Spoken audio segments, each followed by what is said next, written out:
Well, I'm Josh Taylor, and I'm here from the VCU Autism Center for Excellence. And in my role at the Autism Center, I do a little bit of training, I do technical assistance in schools, and I do a bit of research in some of our research projects. But technology is one of my favorite topics.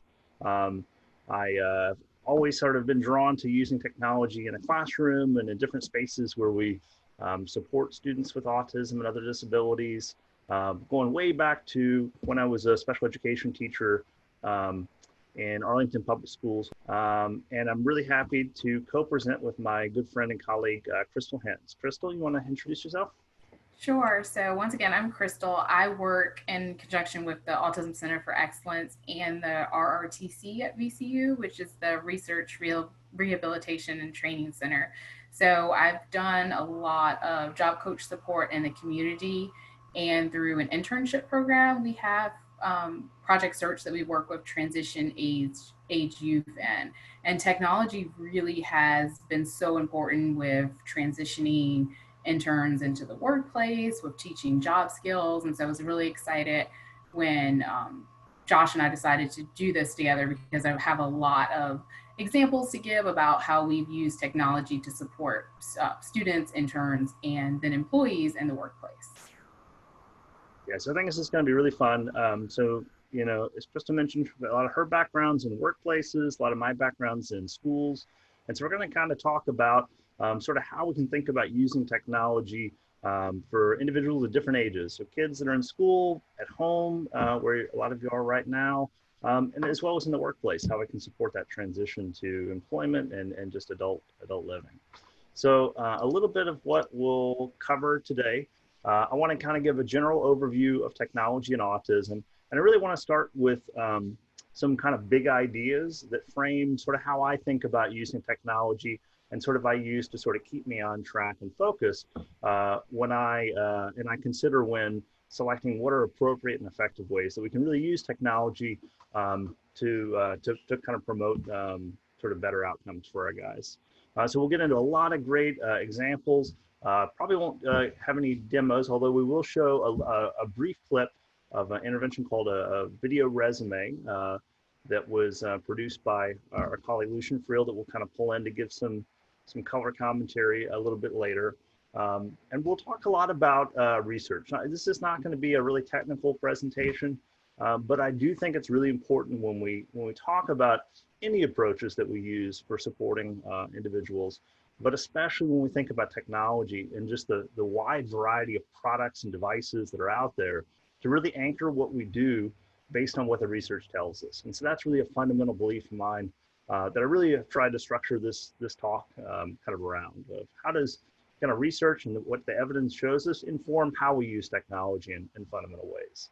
And we'll cover a little bit of some of the online resources. I know a lot of you all have been on our website and accessed our resources and are pros with some of the products we have out there, but I do want to highlight for some of you who may be new to the VCU Autism Center for Excellence, some of what we have to offer that can continue your learning in this area and others. And then we'll definitely save some time for some questions and answers.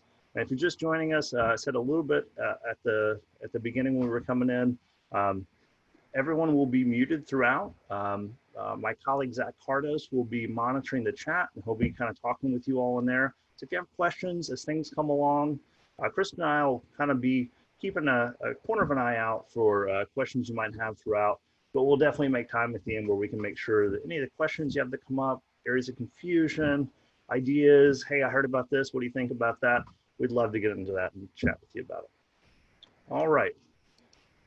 So to start out, I want to talk a little bit about sort of some key points that really frame sort of how I think about technology. And so, as I said, I love using technology. I think it's really cool to find different tools that are out there and fit those with the needs that we have in different situations. And I really think, and I believe that technology really broadens what we can do and really expands our toolkit as educators and as family members and other support in terms of helping our individuals that we're working with to be successful in different types of setting, whether it's school, workplace, academic, social, whatever it is, right? Really expands what we can do. However, I think it's really important that we not get so caught up in the technology that we forget to individualize and fit the needs of the child. And that's a really fundamental belief. And that kind of leads into what I call beware the 60 minutes effect. What I mean by that is, I think because technology is so exciting and because we have such innovation that brings kind of new trends, new advances, and things like that, you know, it's really exciting. And I think the popular media picks up on a lot of these new innovations and new trends that come out and generate a lot of excitement about it.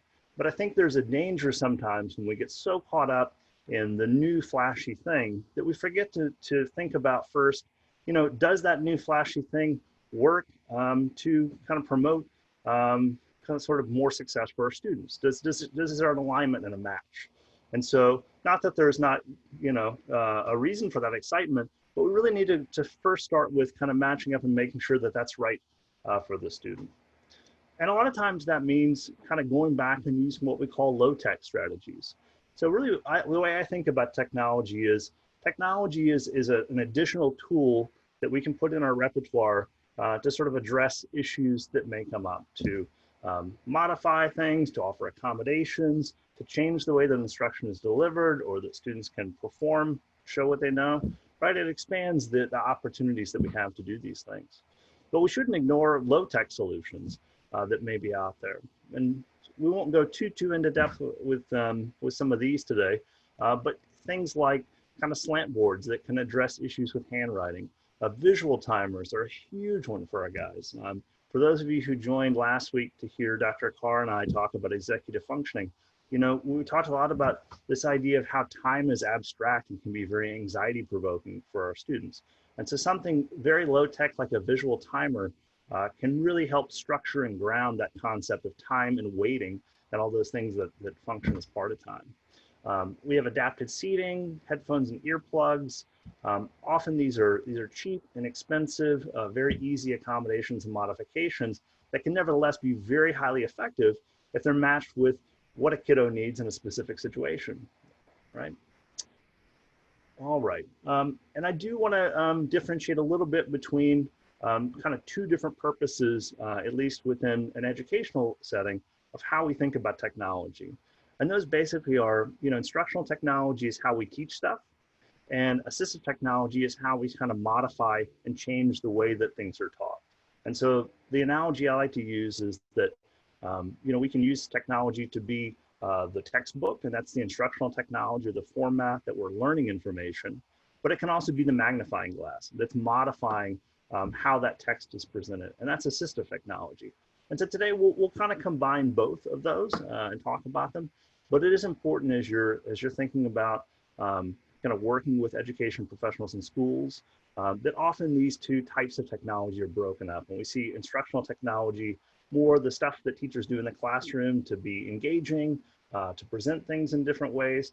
And assistive technology is typically more specialized and aligned with accommodations and modifications that happen that are based on student needs. So just important to think about. The other piece I really like that is comes out of the occupational therapy field is what's called a Sett Framework. And a Sett Framework is a really useful lens to do that work that I talked about at the beginning of thinking about, is the tool that we're using here right for the student, is individualized based on what we need them to do. And the Sett Framework kind of helps us to think through, what does that process of individualization look like, right? So what are the characteristics and strengths of the student that we want to build on? That's the student part. What about the environment could we use, or may we have to sort of modify or change based on that? And then what is the task? What is the thing that we want the student to be able to do? And so those first three parts really inform the selection of the tool itself. So as we talk through some of these, I want you to keep this in mind as we talk about sort of different options that are out there. It's not just a matter of finding what's right for the student, but also thinking about what environment do we want this skill performed in, and what is the actual thing that we want to do? What's that task? And as Crystal and I bring up examples, you'll see, you know, what may be appropriate in a classroom, you know, that I've worked with students and had my experience may be totally inappropriate for one of the individuals that Crystal's worked with in a workplace where there may be certain rules around using technology or using other interventions that are required technology. So it may be completely appropriate in an elementary school classroom to have a nice big sort of laminated schedule that students can manipulate and have nice big icons. But in a workplace, Crystal can probably tell you, not a lot of employers may allot for a space to put up a lot of big visuals. So it may be more useful to have smaller mobile devices that can do similar things. Definitely. Just we always kind of gauge the department, and sometimes even having like a big clipboard will really get in the way of some of the beds or different tools that are being used at the hospital. So we may have to make the support pocket size and use index cards. So really just kind of taking a gauge of what's going to work for that placement, and then kind of deciding the size based on that usually works. All right. So along the lines of kind of fitting the tool to fit the purpose, I really want to make sure that, as I said at the beginning, we're anchoring kind of our selection of technology around that Sett framework. So we want to think through those different parts of making sure that tool matches up with it. But we also need to rely when we're thinking about our students with autism, on what we know from research works for students with autism. So I want to talk for a little bit, even though I know you all came to hear about the cool, fancy, flashy toys and bells and whistles, but I want to back up and be a little bit of a boring researcher for a while and talk about, how do we know what works for students with autism? And then how can we use that sort of to ground our selection of those technology tools? So there's a few different resources, kind of both within our center that we have resources, and some other similar centers that are out there that kind of organize what we know works, what we call evidence-based practices for working with individuals with autism. And the first one is the National Professional Development Center with Autism.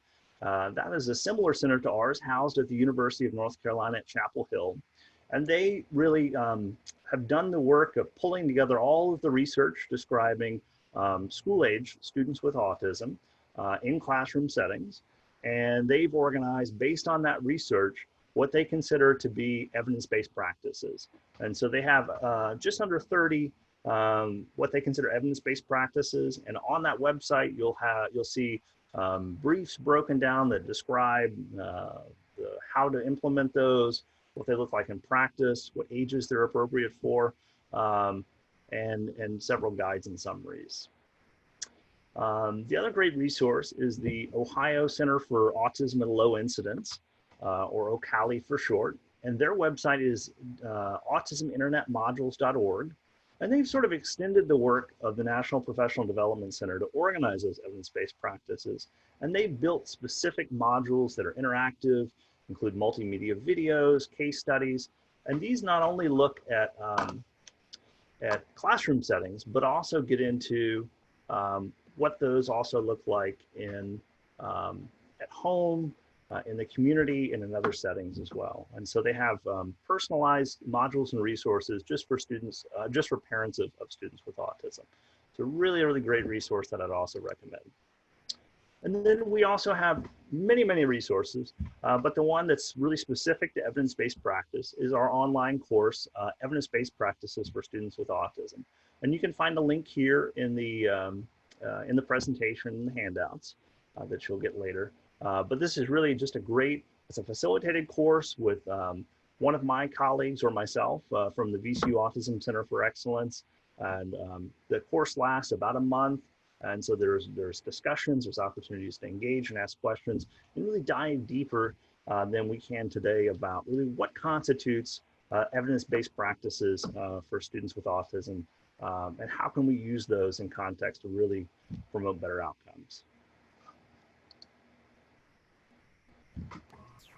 Here on this slide, we have different examples of augmentative and alternative communication devices.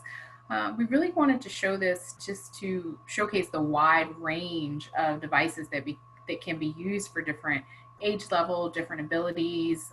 Some are just pressing a button, some you can really type out what you want to say and the device will read it aloud for you. So there really are different communication devices to fit different needs for your students.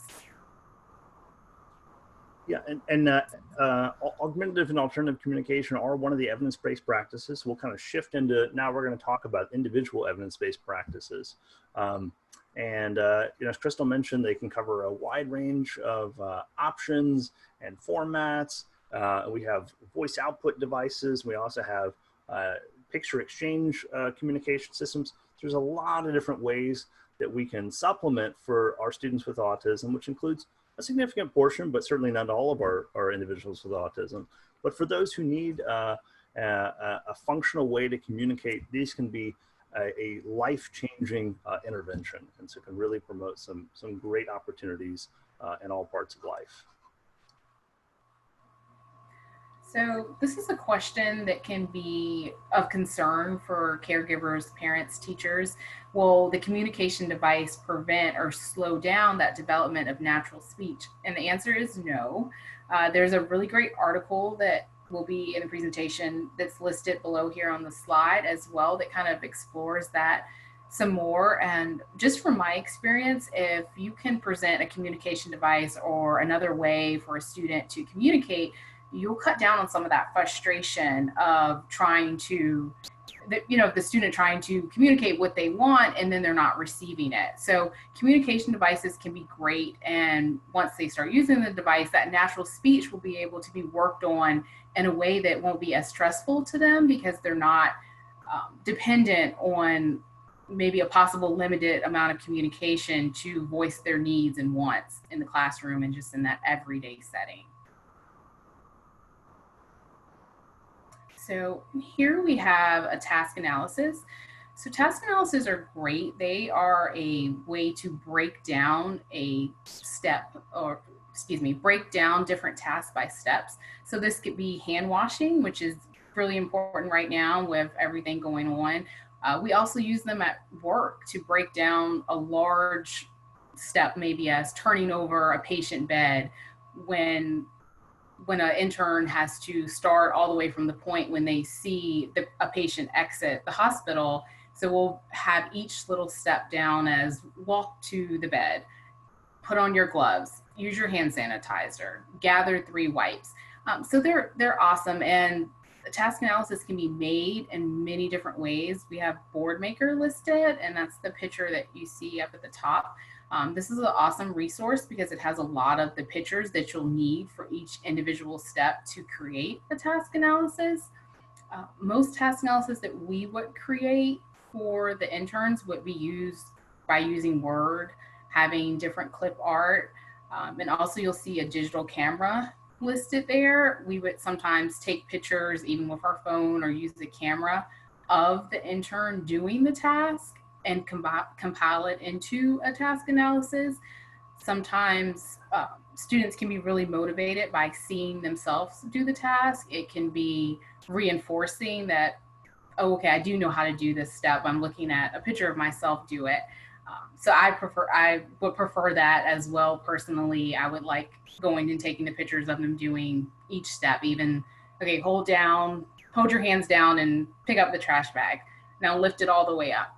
Now put your hands together like you're tying it. And it really is every single step. And you can capture that with your camera and then create that into Word. iPad apps are wonderful, wonderful options as well. We listed 2 apps here, ChoiceWorks and First Then, and you can make the task analysis into the app and they'll have a digital version of a task analysis. This is great for the workplace, like we said, a school setting, and right now where so many different tasks are being worked on at home, this is something that families can be making as well to help teach skills at home. That's a great point, Crystal. And while we were given that excellent explanation of task analysis, we had a question in the chat about, is there a website that you go to print out task analysis? And that's a great question. But I would really say, the most effective task analysis, and as Crystal said, this is one of the most foundational and effective ways that we can teach new skills and new routines to students with autism. But they work best when they are individualized for a specific student. Thinking about that Sett Framework, right? for a specific student and knowing how many steps and how broken down they need it. So when we're thinking about something like washing hands, something like that could be 5 steps or it could be 25 steps, depending on how much detail is needed for that specific student. We also want it to be specific to the environment. So if it's a touchless sink with one of the touchless soap and a hand dryer, it's going to be a completely different routine and set of steps than it's going to be at home with a towel and things like that. So we really want to think about making these task analysis, both the steps and the images that we use, because as Crystal pointed out, smartphones now make it so easy just to use real concrete photos of the actual item that we're expecting students to perform whatever skill routine with. So I would really encourage you to try making those. And those resources that I mentioned at the beginning, our course on evidence-based practice, the Okali Autism Internet modules, and the National Professional Development Center, those links will explain sort of how to actually make those task analyses. Great point. And so here we also have visual schedules. I know this has been a pretty hot topic right now with people creating schedules at home and kind of keeping some sense of routine going. As Josh mentioned with the task analysis, being individualized, you really want to focus on that here for a visual schedule as well, because what may work for one child may not work for another. So here you want to be able to design the visual schedule to include pictures include pictures and different motivators throughout the day as well.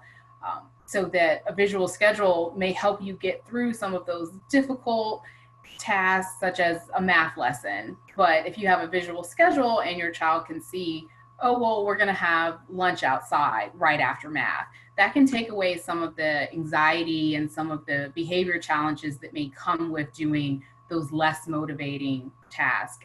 Pages and Word, Boardmaker, these are awesome tools to use to create a visual schedule. As far as the transition world, we really rely on visual schedules a lot, especially to get through the workday. We may have a visual schedule that even says, go back and check your task analysis on page 2.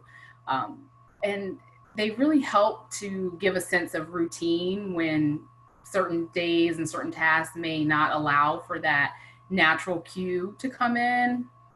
And we'll talk a little bit more further on in the presentation too about how different apps you can have timers set for visual schedules to pair those together to let go of some of that ambiguity that may come with knowing when to move and transition to the next part of your schedule.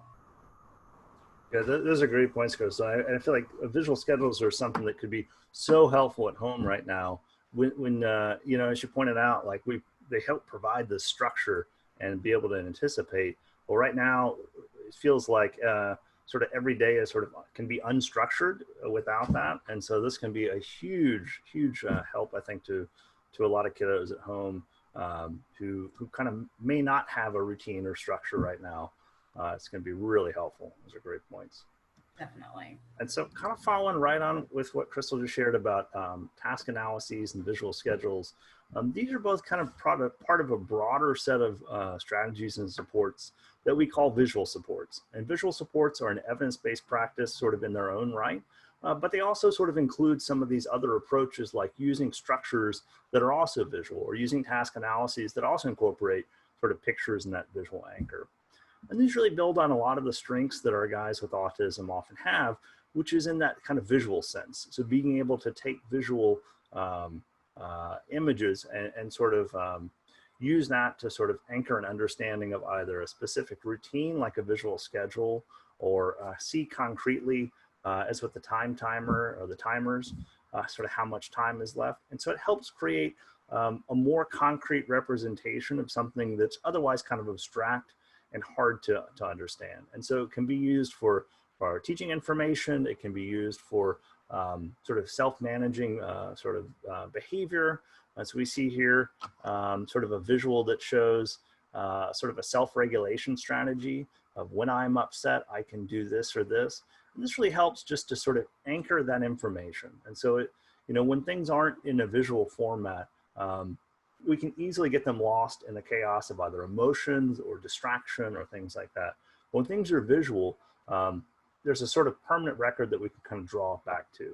And so that visuals are really, really helpful at all of these different kinds of things that structure sequences of time, or some of these strategies that we use. And so don't want to get too into depth with all of them, but a few of them here. There are a lot of apps that provide this. Several of these that I've listed here are free. 5-point scale at the bottom is a really useful way to structure sort of emotion and how students are feeling.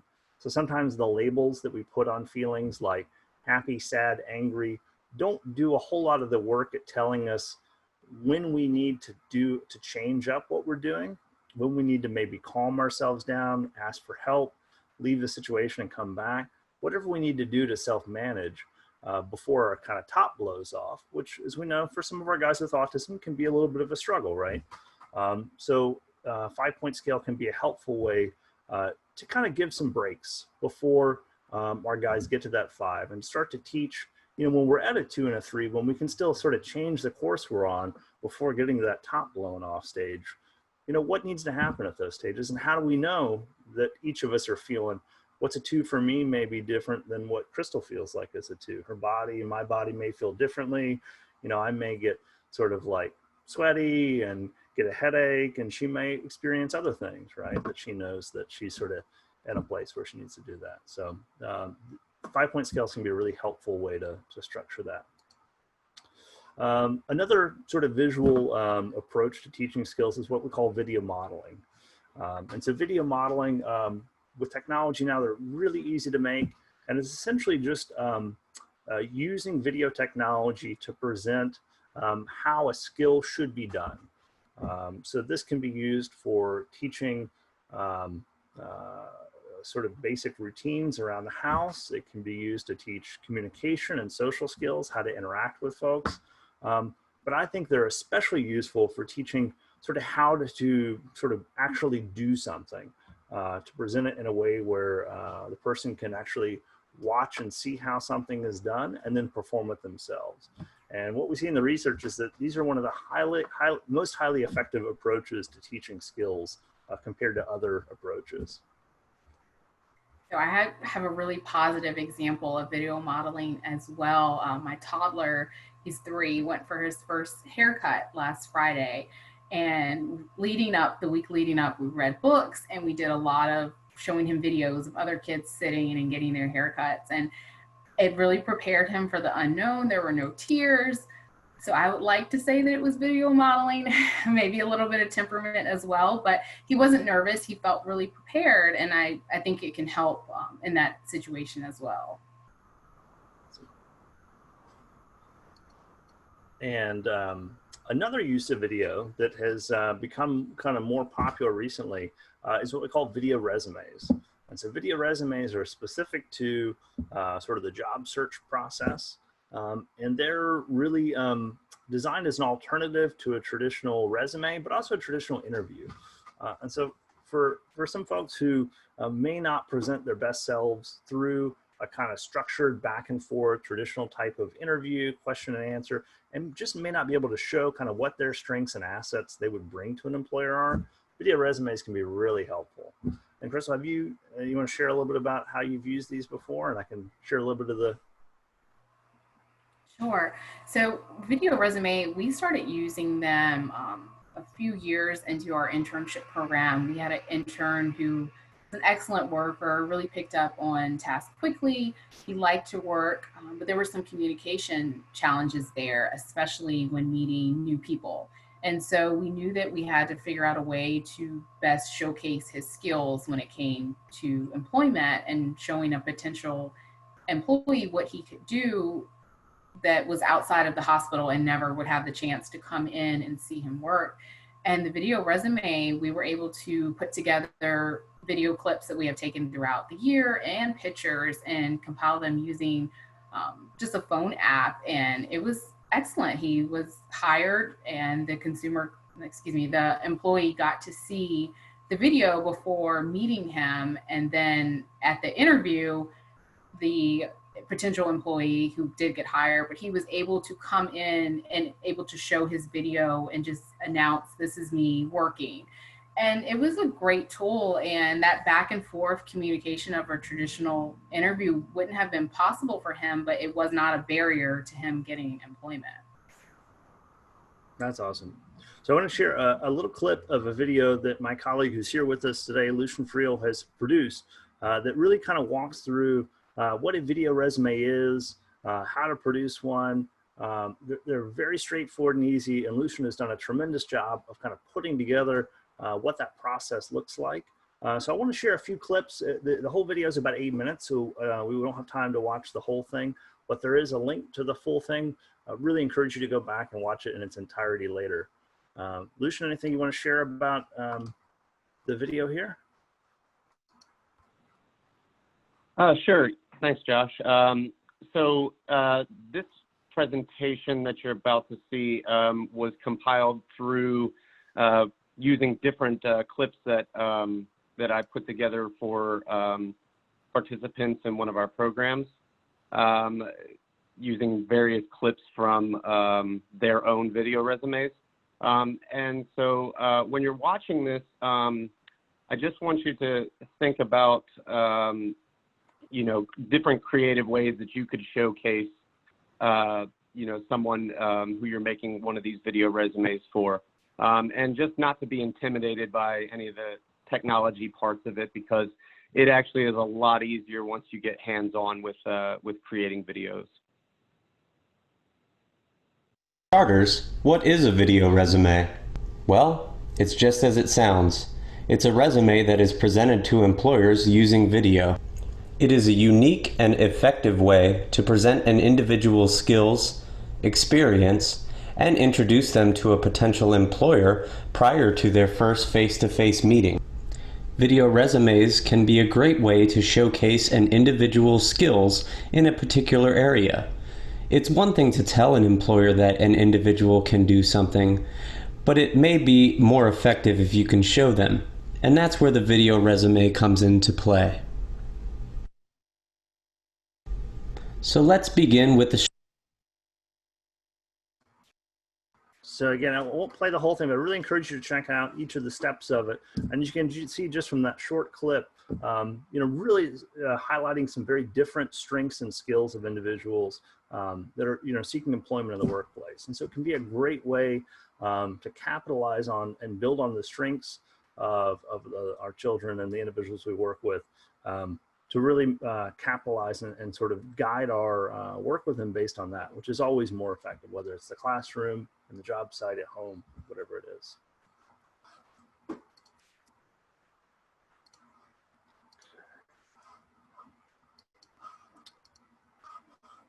All right. So our next evidence-based practice I want to talk a little bit about is social narratives. You may know them as social stories, which are kind of a trademarked type of social narrative that are a little bit more specific in the rules and format they have to follow. But social narratives essentially are what they sound like. They're a narrative or a narrative format that tells students what to expect in a certain situation, a certain context, and provides a little bit of, a certain amount of contextual information about, what are other people doing in that situation? What are the expectations? What choices might there be? And really can help our children to understand what's expected of them. They can help reduce anxiety by giving a heads up of what's going to happen in a situation, and really can help build that context. And that's an area that I think a lot of our guys typically struggle with, is putting together a big picture of some of those individual details. So they may be able to identify specific parts or aspects of something, but putting that together in a picture of what's expected in a different kind of dynamic and social situation can be a little challenging. And so these are also a really effective way to teach those new skills, to teach these new routines and experiences and sequences, and really help get our guys ready for them and sort of reduce that anxiety. And so there are many, many ways we can make it. You see a few examples here that I've made using different technology. I believe one of these is using a PowerPoint type of presentation. Really, with a lot of these practices and these approaches, really what you want for some of the visual structure is just a program that you're comfortable manipulating both text and images, to sort of juxtapose those or put those together to where they can either function as a schedule or a task analysis or a story. So the format may change depending on what the purpose of those interventions are. But really, whatever program you use, you just want to be comfortable with sort of, positioning some of those images and visual supports with text. And so I have several here that I've worked with before, some that kind of look more like a comic strip, some that have more real pictures of what to expect, some that are more sort of general, based on sort of more general rules. So again, personalized for the individual student. Here we're going to touch on a little bit more about how technology can be used in the field of transition. So it really is a great tool to use to prepare students to actually go to work. So just to talk a little bit more about the social narratives, we do them a lot for interview prep. Just going over, this is what it's going to feel like when you sit into an interview. These are some of the questions that may be asked. It can help to put, because going into an interview can be a very anxious situation, especially if you feel like you have challenges communicating. So having a social narrative can really ease that anxiety about how the interview process is going to go. Video modeling, sometimes we have used, staff members, we've taped ourselves as part of a touch of video modeling and a social narrative of how an interview process is going to go. We use a lot of video modeling as well to discuss some social issues that may come up at work. What do you do when you want to give a compliment to a coworker, and this, they may take it different ways. This would be what you can say next if it doesn't go well. This is how you should respond if they give you a compliment back. And we touched on video resumes as well and visual schedules. And down here at the bottom corner, this is an app that we use where you can actually create a work visual schedule using a video. So it's just a step above having pictures of someone sweeping. You can actually record a video of a staff member or the intern sweeping, and they can play the video and watch themselves or the staff member do the task and then be able to complete it themselves. So that's combining video modeling and visual schedules all in one, and it's really great. We've had a lot of success with it. And then you'll see here, this is just an example of some clip art that created a visual schedule, which is just really awesome. It doesn't have to be anything really fancy. You don't necessarily have to use pictures that you've taken for it to be effective.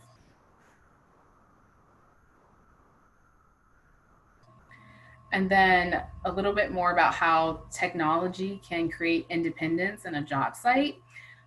One requirement that we started having at the internship sites was that the interns bring phones.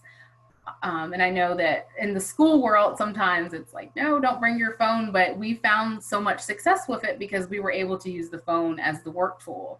And so many employees would have their phones on them as well. So we were able to get around that aspect of it. But some of the ways that we use phones, if you'll see here, this bottom example, it's just a note written out in the notes section. What do you do if you can't find a person that you need to find at work? And there was an employee that was having a hard time going to the next step or knowing what to do. And they were able to help us put together some words that would lead them, okay, this is what I can do. And we were able to just type it out into the notes section. It's very easy, but that was a way that their phone became a tool. Another big one are timers. Setting a timer and labeling it clock in, clock out, go to lunch, go home. And that creates independence from a job coach or a staff member, if they're still an intern, having to go to the department or go find them and remind them what the next step is. Those phones timers can be an awesome sense of independence. Texting, which you wouldn't think is a great use of technology sometimes, and the teenagers, but it's awesome. It's been a way to kind of bridge some of that social difficulty. A lot of times now in a lot of workplaces, you're allowed to text your boss and say you're running late, and they'll share that number with you. And it's a way that, you know, it doesn't have to create a lot of anxiety by calling in or having a parent sit and, you know, you should say this and ask for this person. You can get a direct number to who you should contact at work and send a text message. Our interns would also text us. I have employees that would text, I'm at work and I have a problem. And it gives a sense of privacy that I don't want to announce to my whole department that I need help right now, but I'm going to send a text and someone can come help me.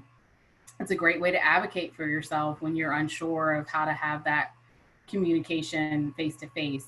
And then visual schedules, we touched a little bit about that, how you can have different apps, like the CanPlan app is the video recording. You can schedule tasks as well using the CanPlan app, which has been really helpful to keep different interns or employees on task, so they know at 1:30 they're going to get an alert in the app that they should be moving on to the next task. And virtual check-ins, this was something that really had not been done before COVID, but I've had clients had to FaceTime me at work now or use Skype. And it's awesome that we have that ability to do that during this time. And managers as well have been able to jump on Zoom and discuss an issue that's going on, or share a screen for some of the employees that work in a business setting and go over some tasks that they're not sure how to do, and they can share their screen and be able to walk through it. So wonderful.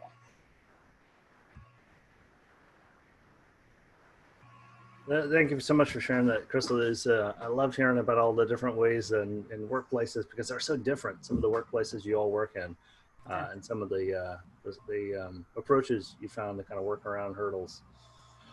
So we're kind of at the end of the formal part of our presentation. Kristen and I would love to hear from you in the chat and talk with you about sort of ideas, questions, stuff you're using that is really cool and you found useful. But I want to start for our sort of discussion part for a little bit by asking you to think for a little bit about your child or the student or students that you work with, and really think about, you know, what are some ways that you could use technology in some different ways to kind of promote independence with those routines at home, to kind of make more successful some new experiences in the community and around, adjusting to some changes and things that may happen, especially right now when things are also topsy-turvy, structuring the time management with working on things at home or school, and then that big bugaboo, completing homework, you know, always a challenge for some of our school-age students. So, you know, in the chat, you know, if you want to respond directly to some of these ideas, share some ideas that you have. You know, we'd love to chat more if you have questions. We'd love to hear about what you're using. I see a question about the apps being available for a fee. I know CanPlan is free. A lot of apps are offering different trials right now as well, just because of the time that we're in. Is there a specific app you're wondering about? Yeah, so I would say probably about 60 to 70% at least of the apps in here are free. We definitely try to highlight free ones. What gets a little bit tricky is some of the apps are offered for free while they're sort of building up a user base, and then they shift to paid. So I can't guarantee that they're all free, but we certainly try to mention ones that are quite accessible and with a preference for free ones. Yeah. All right, and I saw a comment, any opinions on the LAMP program, which is a specific sort of AAC sort of approach that has sort of a unique sort of approach to language and structure. And really for those, you know, I love working with students and working with AAC devices and promoting functional communication. I'm not a speech pathologist, and I really refer back to, even if I was, I really strongly believe in the individualization of the supports that we give to students, especially when we get into augmentative and alternative communication devices. I know LAMP has a very specific and unique approach to teaching language. You know, and many of these more structured AAC systems do, whether it's the picture exchange communication system, which has a certain protocol for tacting and manding and sort of teaching different types of language to students functionally, or LAMP or many others. And really those decisions should be made definitely as parents and family members with your input, but with the consultation with your students and your child's case manager and a speech pathologist that knows, based on sort of the all of those pieces, your child, but also the environment and the task that they're doing, in whatever sort of school context they're in, what's going to be a good fit. So what you can do as parents and family members is just to kind of listen and sort of be able to talk about the strengths that your student has, how they communicate right now if an AAC is needed, and sort of what may be right for different situations. So talking about sort of what would be useful for them to communicate in those situations and settings at home and in the community, that may be a consideration that maybe that school team hasn't thought of yet, because they're going to be kind of looking at the school picture and what makes most sense in that environment, but they're really going to need your input for knowing not only what you know about your kiddo, but also what those home and community environments may look like. So probably didn't answer your question directly, but hopefully that gives some information and a context to approach some of this conversation so that they can be as rich and lead to as an effective match with those tools as possible. In the PowerPoint for the majority of the apps, you'll find a hyperlink there. For those that there's not a hyperlink listed, there are typically a lot of different options that you can Google and find sort of a wide variety of apps that you can try out, and sort of based on your preference. And some are more advanced than others, some are more easier for beginners, some require payment of some kind, some are free. So for those, they're pretty easy to navigate. When the client is no longer in the school system, are these things that a job coach would be responsible for creating? Yes, so definitely community job coaches would help create visual schedules, set timers on apps. Sometimes it may look different. In the school setting, there may be some collaboration happening, but the job coach may not be able to assist face-to-face with that. So they may create the schedule, bring it to the job site, and be able to see if it's effective and make changes if they need to, and keep going until they find something that sticks. But yes, a job coach can help create those schedules and supports in the workplace. And I think I saw a question about tips for, was it synchronous learning with distance learning and everything like that? And there's a lot of great stuff out there. There's a ton of just stuff out there. And I think it really speaks to a tremendous effort on the part of other centers like ours that are really trying to put out as much to support as possible, but it can be a little overwhelming at times. So I'm going to drop a few resources in the chat here to check out, to look at, and each of those then try to pull together from some other places. At the Autism Center, we've created a lot of resources for specifically teaching individuals with autism some of these needed concepts related to COVID, to personal safety, social distancing, you know, what all this means, why it's important, how to teach hand washing, and some of these more important skills that have become more prominent lately. So we have a lot of resources for that. You know, some of the efforts around sort of distance learning. Virginia Learns Anywhere has been a big heavy lift by the Virginia Department of Education. They've pulled together some great stuff.